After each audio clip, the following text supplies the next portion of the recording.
About ჩვენი სტუმარი გიორგი კეკელიძე, ეროვნული ბიბლიოთეკის გენერალური დირექტორი, პოეტი, ესეისტი, პროზაიკოსი, გიორგი, პირველ რიგში გილოცავ შობას და დიდი მადლობა რომ დღეს მოხვედით ჩვენთან სტუმრად. და რა თქმა უნდა დღეს ჩვენ საუბრობთ შესანიშნავი ტრადიციების შესახებ, რომელიც საქართველოს ყველა კუთხეში განსხვავებული იყო, მაგრამ აუცილებლად უნდა გკითხოთ, რა თქმა უნდა, გურიის შესახებ. შენი გურული დღიურების შესახებ ჩვენ უკვე ვახსენეთ და ვისაუბრეთ, ძალიან საინტერესო ისტორიებია, რაც ეხება, ვთქვათ, იგივე ქორწინების, დატირების ტრადიციებს, მაგრამ აი საშობაოდ რა არის განსხვავებული და განსაკუთრებული. მოგესალმებით, კიდევ ერთხელ გილოცავთ, ყველა მაყურებელს ულოცავ შობის დღესასწაულს, ახალ წელსაც მონებრივია.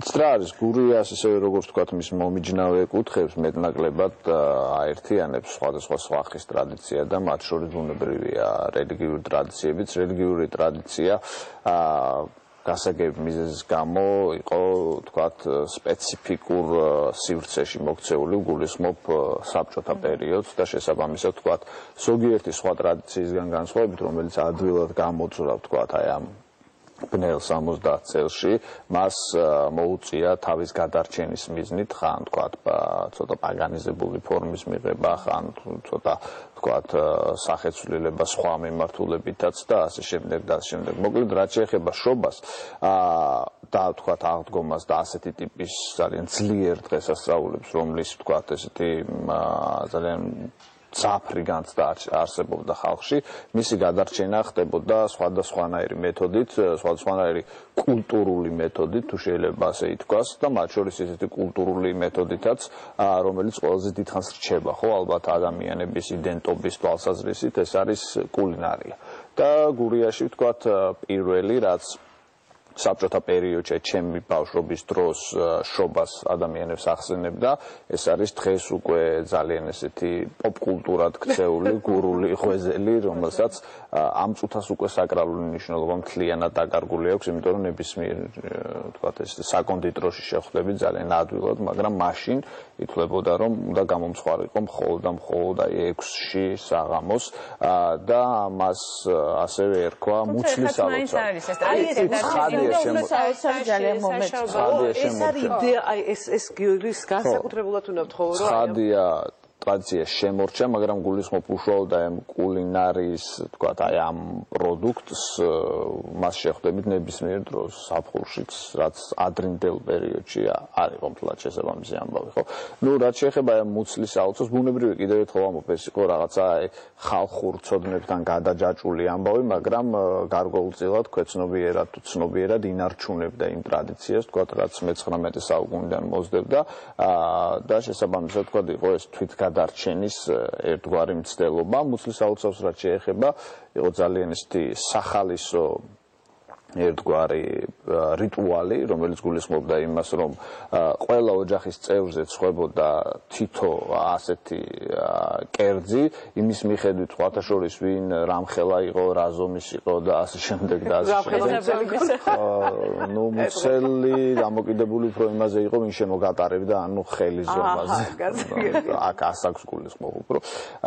და შესაბამისად, თქვათ, იყო ესეთი ცოტა უცნაური შელოცვა, რომელიც ამის გამო ქვიოდა ალბათ საერთოდაც მუცლის ალოცავი, რომ შენი მუცლის სადგივარი აღმაქარს და აღმაწყალს, შენი მუცლის სადგივარი აღმაქარს და აღმაწყალს, რაც ხადია პირდაპირ თქვათ არც ერთ შემთხვევაში არ გულისხმობდა თქვათ რაღაც თვალსაზრისით რელიგიურ რიტუალს, მაგრამ კიდევ ერთხელ ვამბობ, სწორედ ასეთი რაღაცეები, ასეთი ტიპის ჩვეულებები არის ერთგვარი გადამტანი, თქვათ, რაღაც თვალსაზრისით რთული პერიოდებიდან მსგავსი ამბებისა ერთი ნაპირიდან მეორეზე და ამ შემთხვევაში 90-იან წლებში მე ეს ყველაფერი ისევ მთელი თავისი ძალით აღორძინა. მე ვერავთ ვერ ხვდებოდი მაშინაც ან მუცელი რატომ ტკიოდა, ან თქვათ რატომ უნდა გავეღვიძებინე საღამოთი შუაღამისას უფრო სწორედ ამბებია ჩემს ან თქვათ ჩემი ოჯახის წევრებს, მაგრამ ყოველ შემთხვევაში ფაქტია, რომ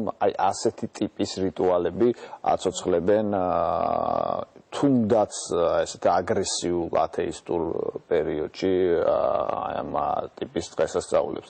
ასევე შემორჩენილი იყო ბუნებრივია ალილოს ტრადიცია, რაც სხვათა შორის ასევე პროდუქტებთან არის დაკავშირებული და ამ მხრივ ძალიან საინტერესო დაკვირვება შეიძლება ზოგადად ადამიანმა გააკეთოს, რომ აი თქვათ ეს კულინარიული ნაწილი ძალიან მძაფრი არის ზოგადად ადამიანის ცხოვრებაში და ეს იგრძნობა ისედაც ახალწლების პერიოდში ძალიან ძლიერად.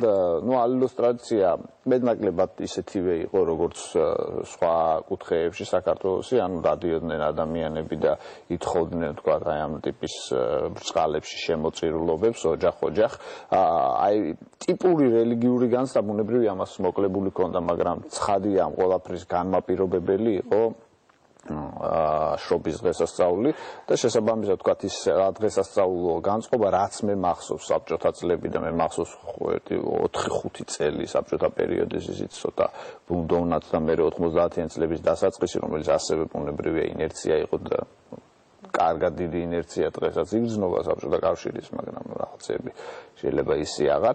ყოველ შემთხვევაში დიდწილად თქვათ შობის ტრადიცია გულისხმობდა სწორედ ამას, ისევე როგორც აღდგომის დროს მაგალითად მე მახსოვს რომ ჩვენთან ჩუმად ხებავდნენ აი ამ კვერცხებს, თითო კვერცხებს, მაგრამ ეს პერიოდი უკვე ისეთი იყო, რომ ეს ჩუმად შეღებვაც ცოტა ისეთი სიმბოლური ამბავი იყო იმ დროს ალბათ იმისთვის უკვე არავინ არ დაგიჭერდა ეს არ იყო 30-იან წლები, მაგრამ მაგალითად თუ გაეცნობით საბჭოთა პრესას განსაკუთრებით 20-იანი წლების, როცა თქვათ აი მებრძოლ თქვათ უღმერთოთა კავშირი ჩამოყალიბდა და შესაბამისი გაზეთი ჰქონდათ, იქ პირდაპირ არის ძალიან ბევრი ლექსი დაწერილი, სხვა შორის ზოგიერთი ისეთი ავტორის, რომელსაც გაგვიკვირდება და ეხლა ხსენება არღებს, რომელიც პირდაპირ ამბობს, რომ თქვათ აი ამ შობის ტრადიციები და მათ შორის მსგავსი კულტურული გამოვლინებები უნდა აუცილებლად აიგრძალოს კანონით და უნდა თქვათ დავაპატიმროთ ეს ხალხი და აუცილებლად თქვათ შემდეგ რეპრესიებში უნდა გავადამთ, რაც სხვათა შორის არის ძალიან ცუდი, იმიტომ რომ შემდეგ უკუ აგრესიასაც იწვევს და შეიძლება ვთქვათ ასეთი ამბებით ჩვენ გამოვცადეთ ხოლმე. ესა გიორგი, იცით რა, ახალი წელი, ეს უკვე იმას ნიშნავდა, რომ იწყება ახალი შემართება, ახალი მთავარი იყო ჩვენ ადამიანებისათვის რწმენა, რომ იქნება სიმშვიდე, რომ იქნება ბარაკა, რომ ახალი წლიდან იწყება რაღაცა იმედის მომცემი და დღესაც ასეა. ამ რწმენით, რომ შენ უნდა დაეხმარო გაჭირებულს, შენ უნდა ეს ყველაფერი თავს იყრიდა და ხალხმა თავისით მოიგონა ეს ყოველივე იმ რწმენისა გამო. ორი იყო ასეთი. ერთი ახალი წელი ჩვეულებრივი და მეორე იყო კალანდა, რომელიც 13-ში დგება და შესაბამისად ეს ანუ მაშინაც ორჯერ აღნიშნავდნენ ფაქტიურად ესე გამოდის. და ის საშობაო არა, მაშინ აღნიშნავდნენ, თუ აღნიშნავდნენ გურიაში მაგალითად ადამიანები ან ძალიან დიდი ბოდიში ჩაგეჭერით, რომლებიც ესე პრინციპულად თვლიან, რომ ახალი წელი დგება არა პირველში როცა დგება, არამედ თქვათ 13-ში საღამოს და ეს გულისხმობს მაგალითად ხორების ამინისტიას 13 დღით და შემდეგ დახოცვას და ასე შემდეგ ასე რომ ხო ამას მე უკვე დაუკავშირდა ისიც რომ თქვათ 7-მდე არის მარხვა და ისედაც თქვათ ეს ამინისტია უფრო გამყარდა 13-ში ეს ამბავი არის გადავადება მხოლოდ მე ბედობა რა თქმა უნდა რა დაგებედება ორი ბედობა არის დიახ ჩვენ ყველაფერი ორი ახალი წელი გიორგი იგივე ბარბარობასაც არა ბედობები ხშირად არის ხოლმე იმიტომ რომ ადამიანებს ძალიან გვიყვარს რომ რაღაც დღეებში ჩავატიოთ მთელი წელიწადი და შესაბამისად ხოლმეც მახსოვს რომ აი იმ ბედობის დღეს ყველაფერი ერთად უნდა მექნა რაც კარგია ერთი რაღაცა ერთი სტრიქონი ლექსი დამეწერა ერთი რაღაც წამეკითხა უნდა წავსულიყავ და იმას მიხმარებოდი ეს სტრიქონი ლექსი დაწერა ესე დაოჯახური დავალება იყო თუ თავით რა მკაცრი დავალება ამას აკონტროლებდა ხო იმიტომ რომ მთელი წელი ხომ მე ეს უნდა გექნა ხო და აი ერთ წელიწადში ეს ყველაფერი უნდა გაგეკეთებინა და მეკვლეობის ძალიან მნიშვნელოვანი ტრადიცია როდესაც აგულდაგულოდ არჩევდნენ ესეთ ადამიანს იქ გურიაში იყო პროფესიონალი მეკვლე ყველგან არსებობდა ეს ახლა გურია თლადეს სეპარატული არის საკრალურია და დანარჩენი ხო ახლა დავანოსებ გიორგი შენი ნებართვით და ჩემი კოლეგების ნებართვით ხვალ სწორედ ხვალ არის ხუჩაბათი საღამოს 10-ზე რეალურ სივრცეში გიორგიც არის ჩვენი სტუმარი და ვისაუბრებთ იმ პრობლემებზე, რომელიც ამ არაჩვეულებრივ კუთხეს აქვს საკრალურ გურიას მართვაზე. პრობლემები აქვს გაცილებით მეტი, ვიდრე ვთქვათ, რაღაცა უკეთესი ამბები, რომელიც შეიძლება გავახსენდეს. რაც შეეხება მეკლეს, მეკლეები იყვნენ როგორც ადამიანები, ასევე რიგ შემთხვევაში მე მახსენდება, რომ ვთქვათ, ძაღლიც ეს კუჩხიბედნიერის პოპულარული ძაღლებიც არსებობდა, რომელსაც პირველად შემოუშვა. კუჩხიბედნიერი მეგრული. ხო, არა, მეგრული და თქვათ გურული ტოპონიმებიც კი ძალიან ხშირად არის ერთნაირი და ანუ ახლო ცხოვრები ადამიანები ბუნებრივია თავიანთ ტრადიციებს და შეხედულებებს ცვლიდნენ, ასე რომ ძალიან ბევრი რაღაც არის ერთნაირი, ისე როგორც იმერეთისკენ და ხო, ერთნაირი უნდა დასავლეთ ისედაც საერთო ქართული ამბავის გაგებით არ ვამბობ, ეს ისედაც ასეა, მე ვამბობ აი ისეთ ნიუანსურ ამბებს ლაპარაკობ. ძალიან თქოს ძალიან შეუმჩნეველი იყოს, ხო, ერთი თვალით. ანუ ასე რომ აი ამ მეკვლის ტრადიცია ბუნებრივია იყო ძალიან მყარი, ისევე როგორც ანტიმეკლეები არსებობდნენ. ხო, ახლა ვიღაცა შეიძლება შემოვიდა იმ კაც არავითარი ცუდი განზრახვა არ ქონია, მე ცუდი ამბები მოხდა, აი მან დაგვაქცია წელს და მე ის კაცის ამბავი მავრცელდებოდა. ხო, ხადია და ნუ იმ კაცის ამბავი ახლა მე უკვე არ გამოდოდა ის ალბათ ამ მიმართულებით ყოველ შემთხვევაში სრულიად დამთავრებული იყო. 10 კარგი რო გაეკეთებინა ერთი, როდესაც დაჩევებული უნდა დამთავრებული იყო. ის კვალიფიკაცია ქონდა. სრული დამთავრებული ამბავი. და მაინტერესებს ენაც არ შეიძლებოდა არაფრის, ხო? თორე დაგებედება ის იგივე კამათი. ხო, იმ დღეს ცუდად ყოფნა იყო აკრძალული. უნდა კონდეს და კარგი ვინმე უნდა იყო იმ დღეს. სხვა შორის აღდგომაზეც როცა პასკას აცხობდნენ ოჯახებში, ხო, მე მახსოვს რომ აკრძალული იყო ხმამაღალი ლაპარაკიც კი, იმიტომ რომ პასკას ეწყინებოდა. მართლა ყოფილა შეფრთხილად თურმე ხო, აი რაღაცა ის უყვარს ეს სიმშვიდე და რაღაცა ძალიან ისეთი სიწყნარე, ღიღინი, არა ხმამაღლა ანუ კარგად არაფუვდებაო. აი, კი. და სხვა შორის ასეთი შემთხვევები ხა მაპატიეთ არ გამომივიდეს ის, ნუ ახსოვს ხალხს და რა ვიცი, მანდამაც დამწყობები იყო ნინო და ვთქვათ აღდგომა დღესზე მთელი რიტუალებია და ეს აღდგომა არა მე ხო მაგის ლაპარაკობ როგორ თქვენ ხო არ მაცლით საუბარი აღდგომა დღეს ეს კვერცხს რო ამხელა მნიშვნელობა აქვს და ახალ წელსაც ზოგიერთ კუთხეში დიდი მნიშვნელობა კვერცხს ჩუქნიდნენ, იმიტომ რომ ეს ნიშნავდა გამრავლებას, ეს ნიშნავდა ტრადიციის გაგრძელებას და ამიტომ კვერცხი ყოველთვის არის ფიგურირებს ორივე დღესასწაულის დროს. მატარებელი. გურულებოშელი მაგის ფიგურირებს. ნუ ესე იგი სულ გურულებზე აქვს აქცენტი ამ ადამიანს გადაცემა გურულებზე გააკეთა. როგორ გეკადრება სამეგრელოზეც მქონდა და კახეთზეც და იმერეთზეც არა ნანა მაგ შენიშნოს ვერ არა შენიშნას არ გეუბნები უბრალოდ სეპარატისტია ნანა ისე გიორგი უნდა იცოდე შენ კახელები ძალიან ხალხი მე მაინტერესებს გადავიდა კახელებზე დღეს აი ამ ტრადიციებს რომლებზეც ვისაუბრეთ დღეს ტრადიციამ რომელიც გამოიარა საბჭოთა კავშირი გადარჩა დღესდღეობით აგრძელებენ ადამიანები ამ ყოველფრის კეთებას ისეთივე სულისკვეთებით და მონდომებით აკეთებენ აი ამ ყოველფერს აი 21 საუკუნემ ხომ არ შეიტანა რაღაც გარკვეული ცვლილებები აი იმ ყოფაში რომელმაც პრინციპში მართლა ძალიან რთულ პერიოდს გაუძლო ძალიან საინტერესო კითხვა იმ აზრით რომ დღევანდელ დღეში ალბათ მარტო ვთქვათ ეს წელიწადი არ იგულისხმება ალბათ 90-იანებიც იგულისხმება 90-იანებმა ბუნებრივია შეიტანა კორექტირება იმიტომ რომ აი თუნდაც ის რომ ადამიანები მაგალითად ელოდნენ ელექტროენერგიის მოსვლას მხოლოდ ახალი წლის ღამეს ხო ვთქვათ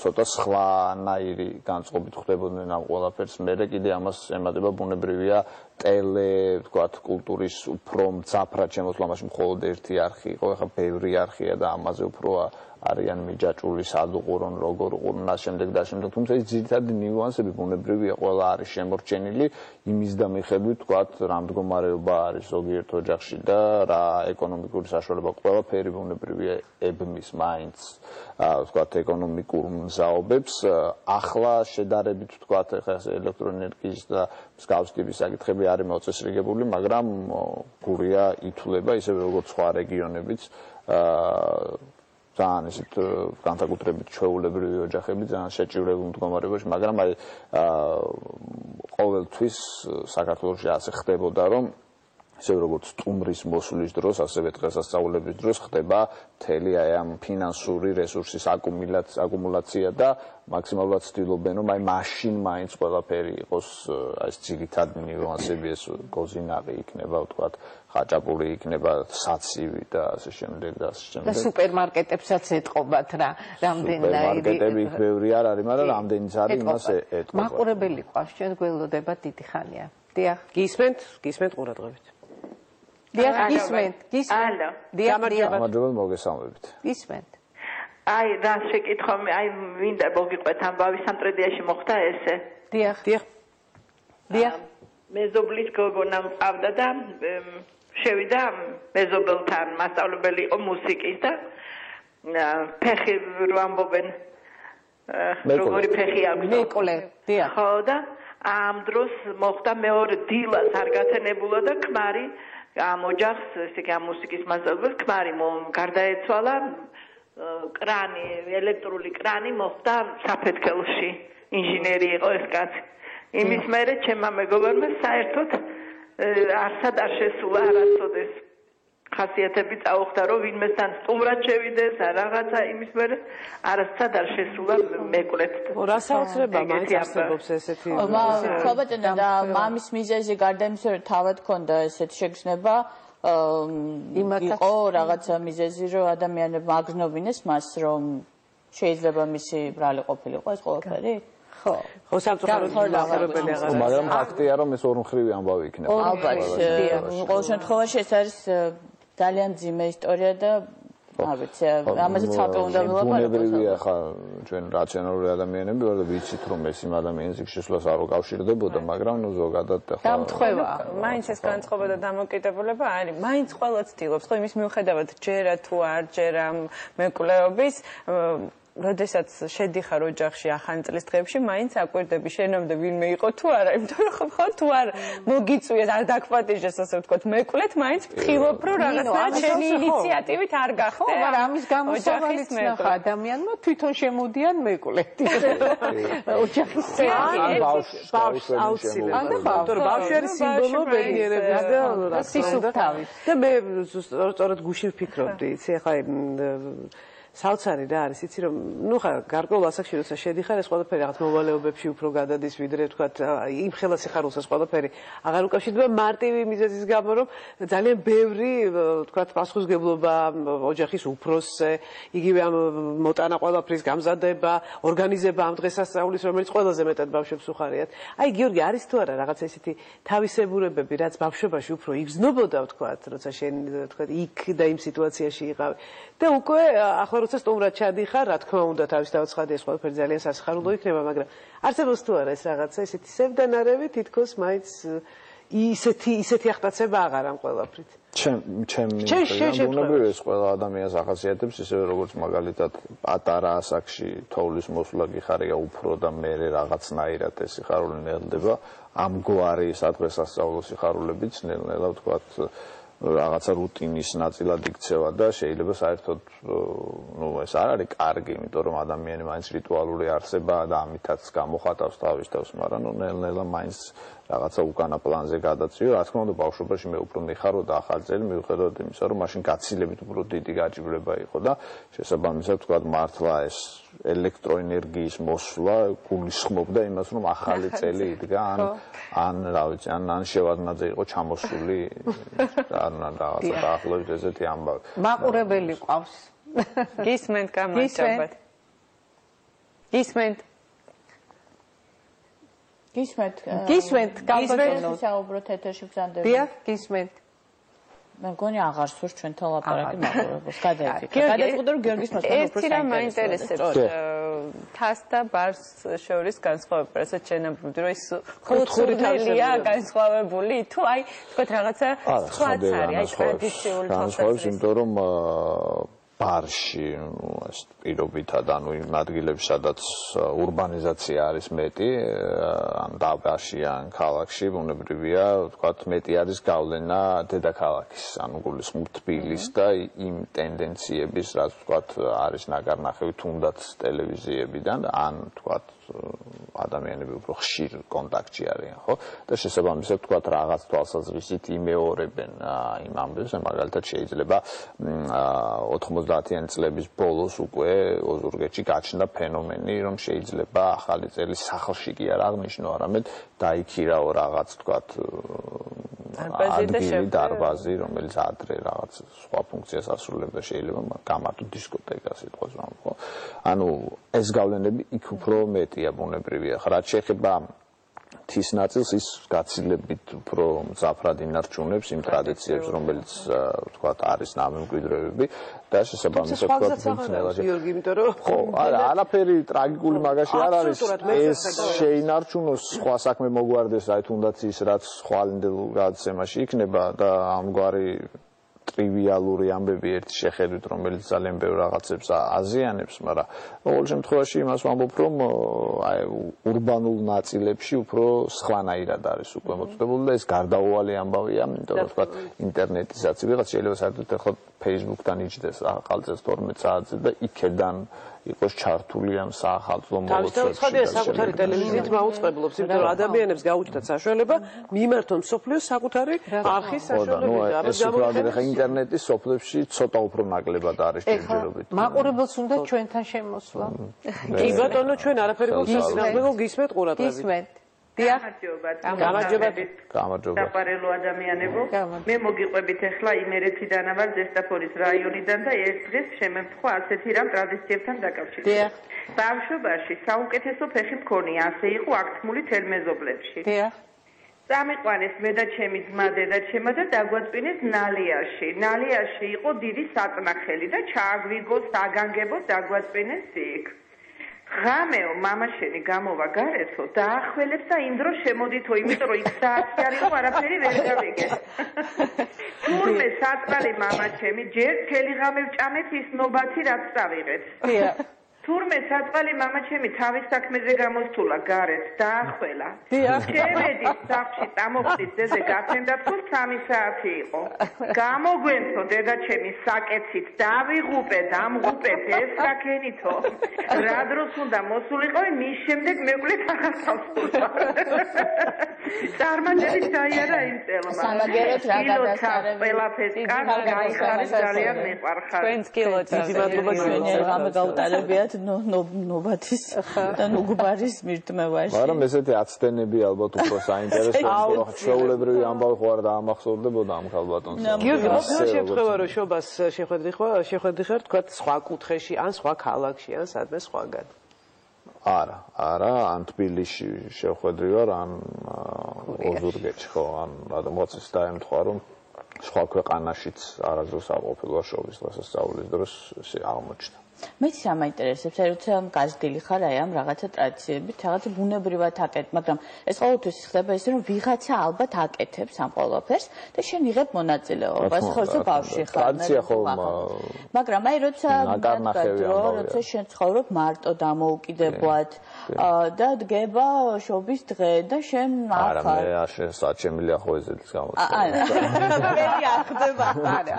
დიასახლიზია ეს დამოუკიდებლობა. და თუ დადგება დრო როცა თავად გააკეთებ ამ ყველაფერს და შეშვილებს. მამაკაცები ამ დროს პასიურები არიან. არა, მარტო მაგიტო არა, მე ძალიან არ მეხერხება მსგავსი რაღაცა, კვერცხთან დაკავშირებით ერთადერთი შეცვლა თუ შემიძლია მისი ისიც რაღაცა. სასათუო. ხო, არა, რაღაცა ზეთის შესხმების და მთელი ბრძოლების შედეგად.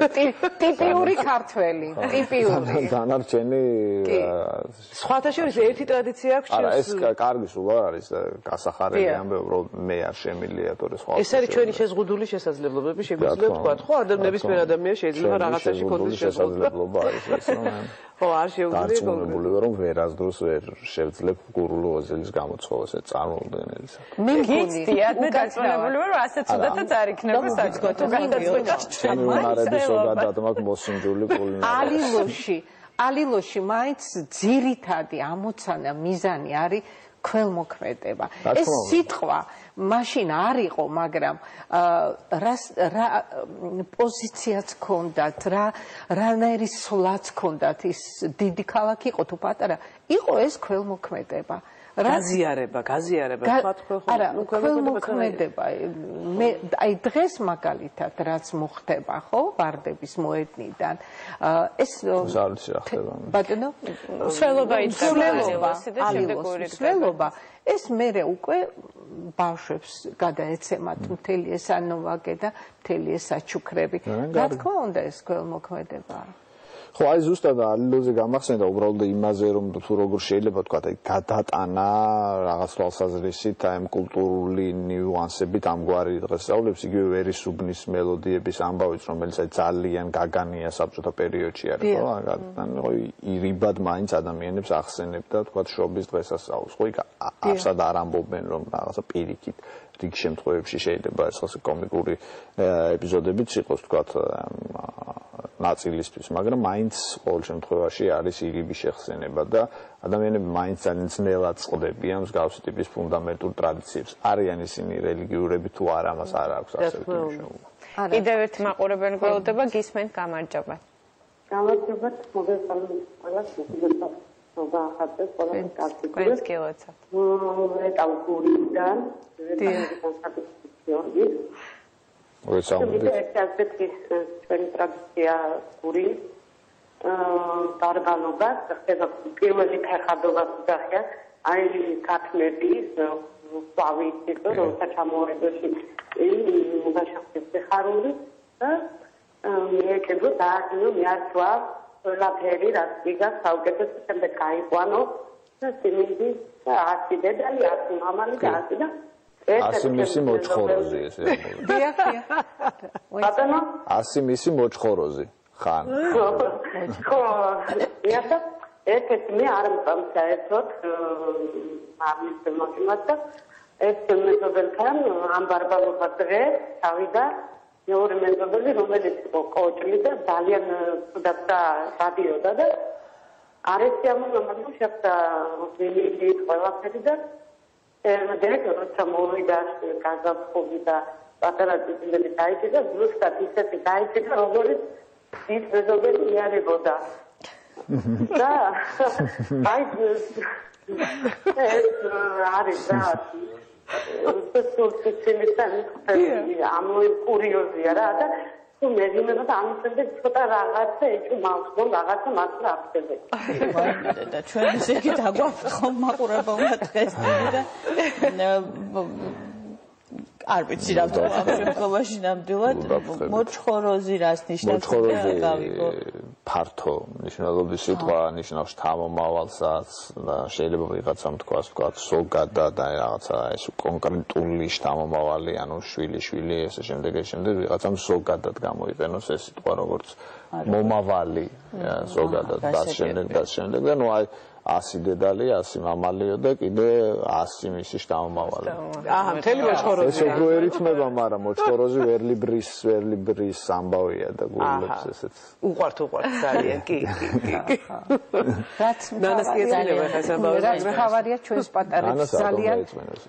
იმიტომ რომ სამეგრელოში უფრო კარგად ხდება ეს ყველაფერი, ხო ნანა, შენ ესე არაფერი საწინააღმდეგო არა მაქვს. არა, გადაწყვეტა რომ დღიურები დაწერა სამეგრელოში. სულ ბოლოს სადაც იყავით აი ციფრული ფოტომატი ფოტოები იყო სამეგრელო და ძალიან მაგარი ფოტოები ჩამოვიდანეთ თითქმის ყველა რეგიონი მოვიარეთ ასე რომ ძალიან მაგარი ტრადიციები აქვს და თუ დაწერთ რაღაცას არა არ მეხერხება წერა ვიღაცას მოყევი ნანა და ჩვენ დავწერთ რა პრობლემაა გიორგი აი ხა ციფრულ მემატიანეზეც მინდა აუცილებლად კითხო სანამ დააგებშვიდობებით ეს პროექტი თავისთავად მე მომწონს და მინდა გითხრა რომ ვარ სრულიად აღფრთოვანებული უბრალოდ შეიძლება თუ არა ეს მე გამოიცეს არის ეს განსაზღვრული გამოცემა ციფრული რა ხან ქვია ეს არის ჯეოსელის და ეროვნული ბიბლიოთეკის ერთობლივი პროექტი გულისხმობს იმას რომ ძირითადად ეს უნდა იყოს ელექტრონულ სივრცეში და ჩვენ ასეც გვაქვს უფლებები ოჯახებიდან აღებული ეს გულისხმობს იმას რომ ჩვენ დავდივართ ოჯახ და ვცდილობთ რომ თქვათ ნებისმიერი ფოტო რომელიც იქნება საინტერესო ხასიათის სადღაც 2000-იან წლებამდე სიმბოლურად პოლაროიდის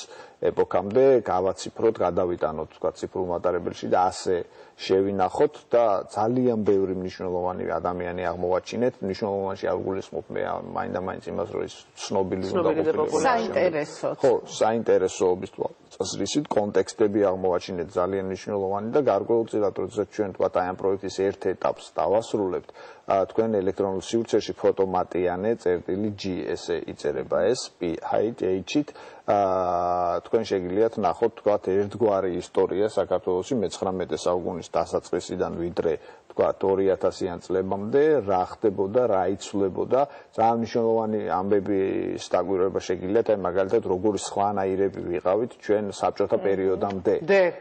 ძალიან სხვანაირები და გაცილებით ახლოს ევროპასთან ხო ევროპულები და ნუ მე როგორ იცვლება უცებ ადამიანების გამომეტყველებაც განსაკუთრებით რეპრესიების პერიოდში. გიორგი, თავისუფლებით იცვლება. თავისუფლებით. ხარისხით, ხო, თავისუფლებით. ზუსტად. და ჩვენ უნდა დაგემშვიდობოთ, გიორგი. სამწუხაროდ, მაგრამ ეს დამშვიდობებაც რა თქმა უნდა. ჩვენი დროც ამოიწურა, ნინო. ხო, ამოიწურა, თუმცა ჩვენ გულისხმობთ, რომ აუცილებლად შევხვდებით გიორგის ჩვენთან და სხვა ეთერებშიც საზოგადოებრივ მაუწყებელზე. ძალიან დიდი მადლობა გიორგი. რეკლამის შემდეგ დაგიბრუნებთ. დიდი მადლობა.